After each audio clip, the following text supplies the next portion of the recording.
This segment is brought to you by Buick, exceptional by design.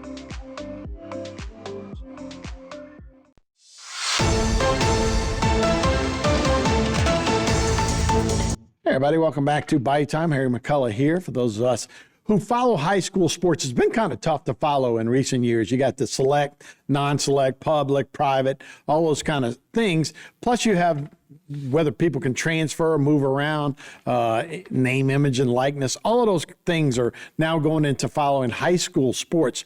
But changes could be coming to the Louisiana High School Athletic Association. A special legislative study committee met for the first time on Tuesday in Baton Rouge. Here's some excerpts from that meeting. As you know, the LHSAA currently plays a vital role in the lives of over 90,000 student athletes across Louisiana.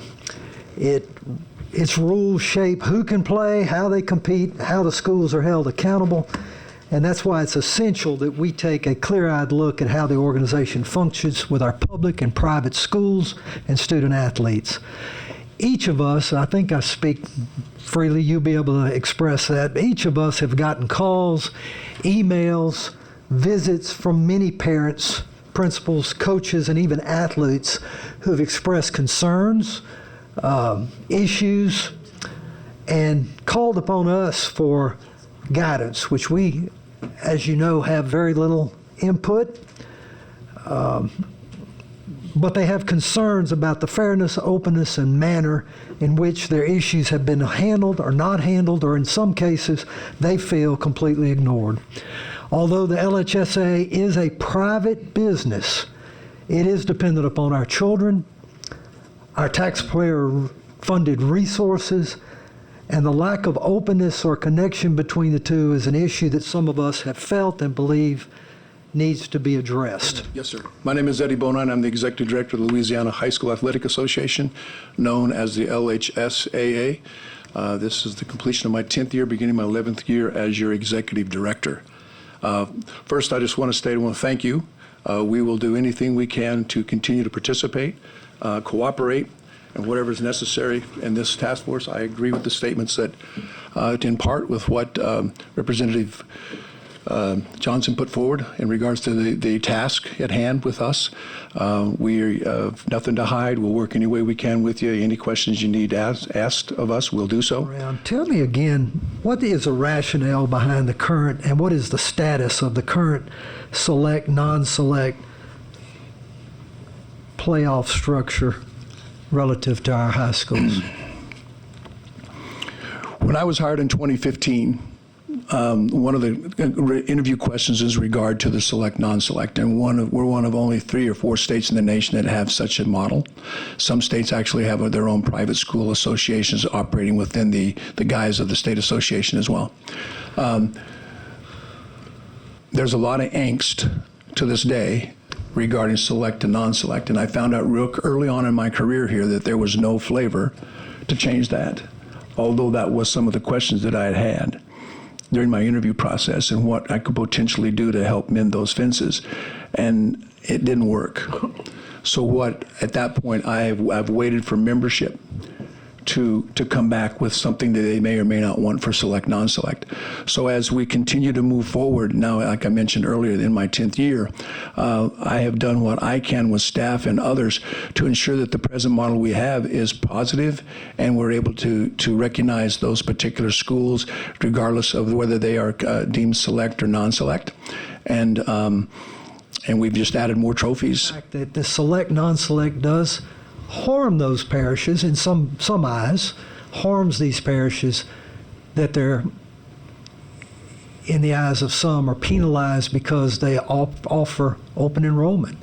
The Gator scholarship grants would have provided opportunities for kids to go to different schools, or will in some cases. And I just wonder, so you're saying that didn't factor in at all in the decisions that were made? The decision of the definition for select was approved by membership. So if there's any notion at all that wants to, initially that definition went into our glossary and advice of counsel. We did not take that to the membership. We came back, had a special meeting and voted. We had a good turnout. We voted that in. But if there is representatives from your parish or in that area that would like to change that definition and strike that, then that can be done at our annual convention. And we are approaching this year as a reclassification year, so that would be a good time to do so if that be the case. Do you consider yourself a leader that leads from the front or that follows the group of your members that direct you? I lead from the front, but I'm respectful of those individuals who I answer to. I know that there was a very hard line drawn in this state when I got here for a couple of reasons. When you say that, by whom? By the membership and others. First of all, I was put in a position that was very unusual for this state because the committee brought somebody in from outside the state of Louisiana to run this association. We have students right now that are participating for state championships that have no idea why they're in the split. They don't get it. Because the students travel and play AAU or travel ball, whatever sport it is, on a regular basis, and they don't understand why. So in a recent meeting, I mentioned that why is it that we only have the non-select and select in certain sports if it's so productive and it is so positive, if that be depending on who you talk to, then why aren't we splitting everything? Yeah, that's interesting stuff. So we'll take a break. When we come back, more on that committee meeting right here on Bayou Time.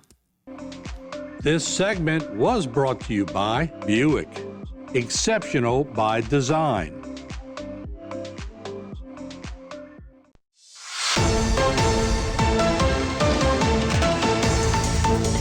Welcome back to Bayou Time. Harry McCullough here. Brian Fontenot, who was a state rep out of Thibodaux, was one of the members that was asking questions of Eddie Bonine. Here's what he had to say. 2023, according to the Louisiana Legislative Auditor, you collected $134,401 in fines. Does that sound familiar? There's a number here. Is your maybe your CPA here to help us? He is here, but that number does sound familiar.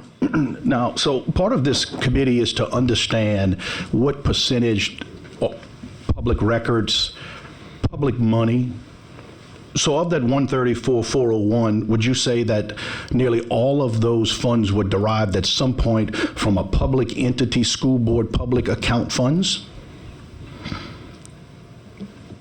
I don't have direct knowledge of where that money came from, but I guess if that be the case, yes, sir, that would be the case. All right, let's start back at the top. So $285,900 in membership dues. Correct. You said you had 409 schools, 408 principals. How many schools do you have? 400, well, I'd have to ask Michael Federico, but I think we have 404 that's going to start this year, yes, sir. Each school pays the same amount of money to be a member? No, sir, it depends on the size of the school. No, my question again is going to be, when you receive a check for the membership school, does it come from the school board, does it come from the school, does it come from its booster club, or are those fees originated from public tax dollars? To my knowledge, it comes from all the above. Now, we know you also collect a percentage of the ticketing for what? Is it quarterfinals, semifinals? It is specific only in the sports of football, boys and girls basketball, boys and girls soccer. There is a percentage of each of the respective playoff rounds, 10% for all 5 rounds of the football playoffs, 5% for all 5 rounds of boys and girls basketball and soccer. That money's collected by the school, subsequently deposited into, potentially could be in a public school bank account, and that funds is then resubmitted to you, correct? It does come back on the back end. Once the school does complete their respective playoff contests, they are required on our website to submit any and all expenses and also attendance numbers. They put that to us, and then they do provide us with payment for that respective invoice. So I guess my question to you, and this is just strictly an opinion, if the school generates, let's just use round numbers, they generate $500,000. They give you 100. The $400,000 left inside of the public school account is subject to public audit, public review, public records request on how they would spend that $400,000. The $100,000 that they give you, is it subject to any of those public requirements? Not that I'm aware of. Public records requests, do you get them? I have not personally in my role, no. We do, sir, but under our status, we don't respond to those public records requests, and those go all to Mr. Boyer. Are you amenable to being subject to public records requests? I'd have to ask counsel. And so for you, for all of us here and all of the colleagues that I serve here, I would say this is one of the top 7 issues that I deal with in my office. Most come from, like Speaker Johnson said, about eligibility. So the people believe, and I think you said this at least 4 or 5 times, you talk about the perception, and what's the perception that Mr. Bodine has? So the perception to the taxpayer is that, one, you're using our taxpayer-funded fields in many instances in public schools, and you're generating dollars that they pay to go watch their children, and then their eligibility is behind closed doors, or to some extent, they may not know all the facts because you're not subject to public records.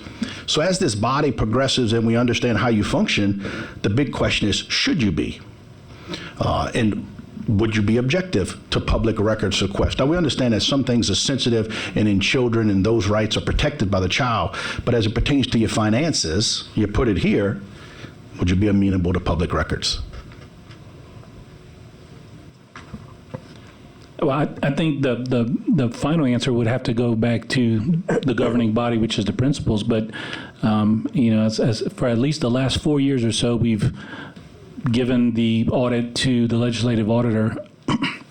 I'm not aware of any objection to providing that information. It's there; it's already provided to the legislative auditor. Each legislator continues to talk about its complaints that it receives in its office. But I could tell you, of that 3,181 complaints or requests for eligibility, the members of this body received those. So this is a real quick yes or no answer, Mr. Bodine. Do you or do you not support one-time transfers? I do. And that one-time transfer that vote has been cast, your testimony was 2 times, correct? It went to the committee, meaning the executive committee, which sets the agenda for the annual convention, and through dialogue at the executive committee meeting, some of the language was not satisfactory, so it was pulled and did not go to the 2023-24 annual convention. We changed the language satisfactory to not only the handbook committee, but also to the executive committee. It was put on the agenda and went to the annual convention and was not approved. If this legislative body chose to push anything that had public dollars into its own Department of Education for athletics, nothing would force the private schools, the Catholic schools, or non-denominational schools to participate in that organization, correct? That would be a decision they would make, but they would not be forced to. We're a voluntary organization. In your opinion, if they chose not to play and they created their own league, private league across the state of Louisiana, what would be the additional financial burden to those private schools? It seems like they would have to travel further to play games. Are there enough schools to create adequate districts? They would have to travel. They could still, with authorization from membership and committee, they could still participate during the regular season against other schools, if that be the case, as an associate member, which is allowed. So we'll see what comes out of those committee meetings and see how it's going to affect our high school sports. That's it for this edition of Bayou Time. Thanks for watching. We'll see you next time. This segment was brought to you by Cypress Stop, home of the happy customer.